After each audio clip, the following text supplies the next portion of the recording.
Yo, what's going down, Green Screen Entertainment fans? I'm about to break y'all off with my thoughts and feelings on Michael B. Jordan's directorial debut with my review for Creed 3. Now, I ain't even finna waste any time. I'm about to jump right into it and let you know that this movie was great. And when looking at this film as the next chapter in the Creed legacy that was brought to us about 8 years ago by Ryan Coogler, in my opinion, it takes Creed 3 from being a great movie on its own to seeing it as a piece and the next chapter in an amazing trilogy. Now let me give y'all some details so you can understand where I'm coming from when I say that. When we're thinking about most fighting competition films, we're gonna see a few things. One, the protagonist is either gonna be an underdog or they're gonna be at the top of their game and now they gotta defend the title against a new up and coming threat. Two, maybe our protagonist is going through some personal life challenges or self-destructive tendencies and he's still gotta push through all of that mayhem and keep the fight going. Or maybe our protagonist is a fighter, but their actual fighting career is just the backdrop to all the crazy family or relationship dynamics that might be going on throughout the film that take us on an emotional roller coaster. And with movies like this, on the average, whatever that through line may be, we can usually probably predict most of that plot before we even walk up into that movie theater, especially when considering what trailers are showing us today. You maniacs! Oh, damn you! Damn you all to hell! And with that said, the possible twists and turns that I don't see coming in a boxing movie is not why I'm purchasing the ticket. I'm looking for things like the spirit of the fighter, their motivations, how they get knocked down and how they choose to pick themselves back up. I'm looking for training montages, lifestyles that they've come from or lifestyles they've adapted to, and if it's changed them for better or for worse. And I'm interested to see how the protagonists or antagonists navigate deals, contracts, loyalties, and their very own morals and values as they're making their way to the top. These are the type of elements that I'm hoping to see when I go to a movie like Rocky, Million Dollar Baby, Fighter, Southpaw, or even a Creed 3. I feel elements like this is what makes certain movies more relatable or understandable. So again, better engagement, better experience with that film throughout. And I think that's exactly what Michael B. Jordan's direction and the writing from Ryan and Keenan Coogler gave us. Now there's two main things that got me super pumped to see this movie before I ever saw a trailer for it. One was the fact that Michael B. Jordan is returning to this role after already playing it twice before. So he knows the character well. We're gonna probably get some more layers to this character.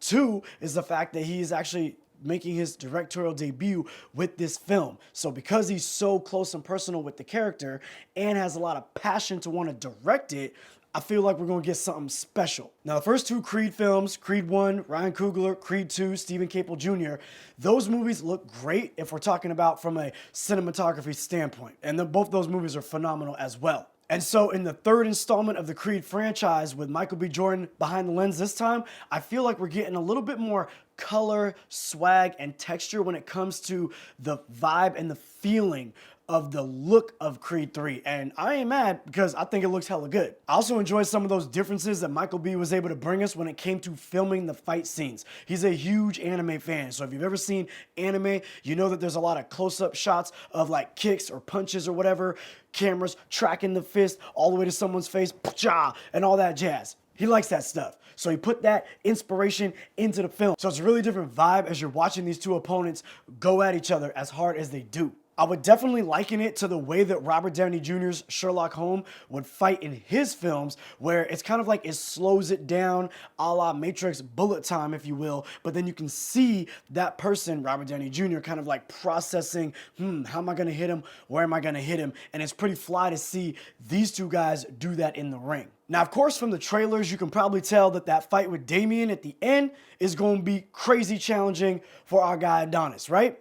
But what I like about the film was that it didn't really make that the focal point. It is, but then it ain't. I mean, even in the trailers, they show you that in this film, one of the biggest opponents is going to be those skeletons in Donnie's closet. What's he going to do about his friend from the past and why they had a split? That's what this movie explores, and I loved it for that, because it opened up a lot of different things that led to more emotion invested in all the little fights leading up to the big fight that we know is going to be coming in the end. And to piggyback off of that previous thought, another thing that I really enjoyed about this film, or this franchise rather, is the fact that in the first movie, we got Creed as a younger man, of course, dealing with some of those anger issues from his family dynamic growing up or lack thereof, right? In Creed 2, the emotions are slightly Creed's, but yet they're more so on Rocky and Drago's side, right? So he's kind of like, fighting for his father and fighting for Rocky and kind of his legacy and, vice versa. But in the end of the day, it's not really focused on Creed or kind of finishing up Stallone's journey. And in Creed 3, this is a straight Creed film, meaning that the emotions that he's dealing with tie back into the emotions from the first film and things that happened to him before we even meet him. And he's dealing with those here, and they still feel completely different, even though there's things that kind of connect. So the fact that we get that throughout the franchise and it comes to fruition in this third film from a first-time director, that's phenomenal. Big ups on that accomplishment. Now, while I'm giving Michael B all that shine, he can sit down right quick because I'm gonna tell you like this, 1000% real.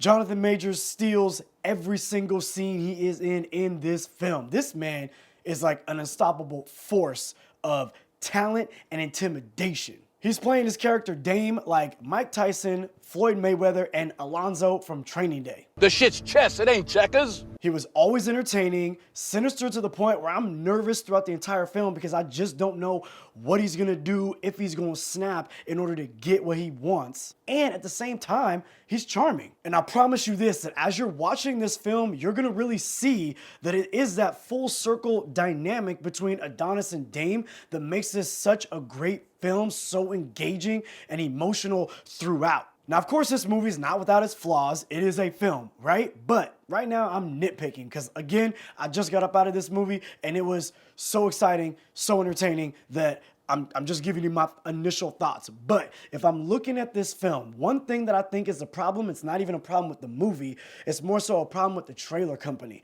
I would have rather seen a trailer for this film where I didn't know that Dame was gonna kind of turn on him. We see it in the trailer.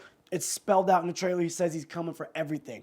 I would have rather seen the fact that Donnie is basically retired from boxing and he does what most retired boxers do. They start promoting other fighters, right? So he's got someone who's a really good fighter. We could have seen that he wanted to help both of them out and then not known how Dame was going to flip. I thought that would have been a fly-ass turn, especially considering how well the entire film is written. So seeing that turn in the trailer, you could have probably spun it a little bit of a different way. Still would have been true to the story, but would have made the heel turn of Dame so much more impactful. But again, super fly, not a problem with it, really. Just nitpicking. The other thing is there are a couple logic leaps that you do have to make in this film for certain things to jump off the way that they do.